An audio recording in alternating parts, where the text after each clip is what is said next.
Before moving to Delta 4 years ago, Neil worked at the Calgary Science School in Alberta. 9 years at this innovative, inquiry-based school confirmed Neil's passion for student-centered, inquiry-based learning. During Neil's time as a teacher, he was chosen as an Apple Distinguished Educator and was awarded a Prime Minister's Award, a Governor General's Award, and an Alberta Social Studies Award of Excellence. Let's give Neil a big welcome as he presents Curious About Curiosity.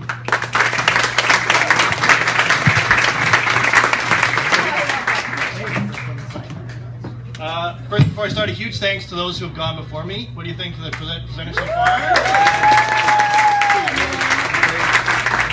As if I wasn't nervous enough, the quality is so high that I'm ready to ditch and run. Thanks to all of you for doing that. Good to go.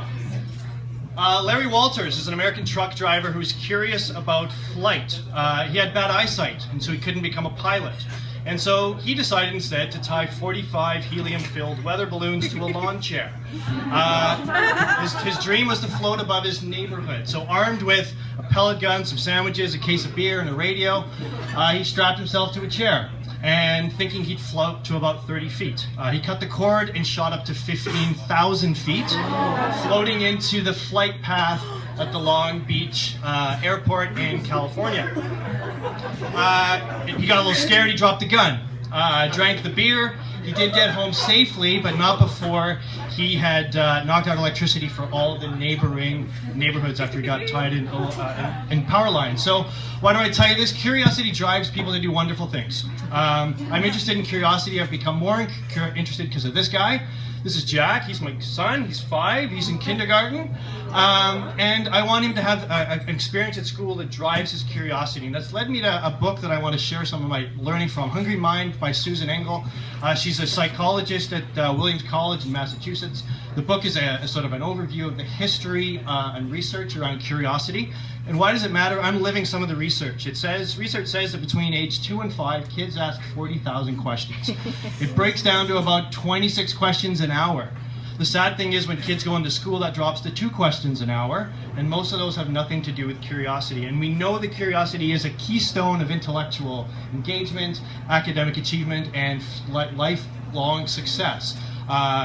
Kids who are curious learn more, retain more, and are able to drive their own learning. Being humans, curiosity is hardwired into us.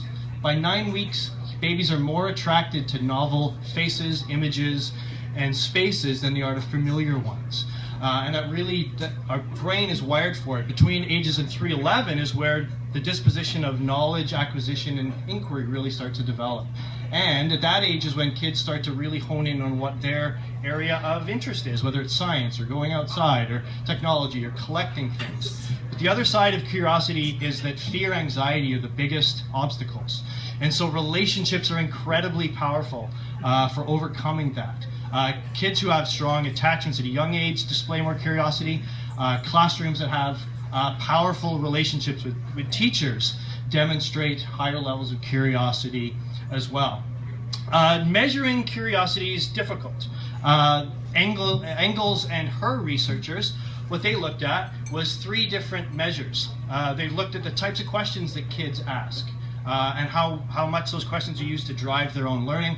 They looked at what's called intentional gazing or observations, and how often kids are manipulating objects. One of the things that was really interesting is curiosity changes as kids age. It gets more focused and narrow as they get into secondary school, and it's more socially driven. But what's interesting is the research says that there's more variability between classrooms than there is between grades. Some secondary schools have higher episodes of curiosity than kindergarten. 2 types of curiosity in the research, diversive and specific. Specific is when you're interested in the topic. That's where things like Genius Hour and all those wonderful things allow kids to pursue questions of their own interest.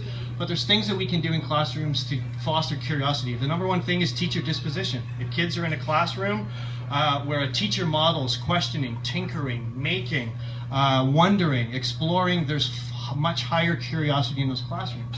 Questioning is a key.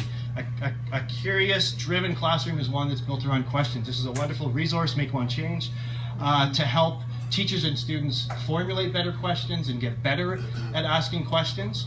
Novelty is another really powerful part of what drives curiosity in kids. Classrooms with aquariums, but also classrooms that go outside and get kids to play and build and make, and there's dynamic learning experiences are incredibly powerful.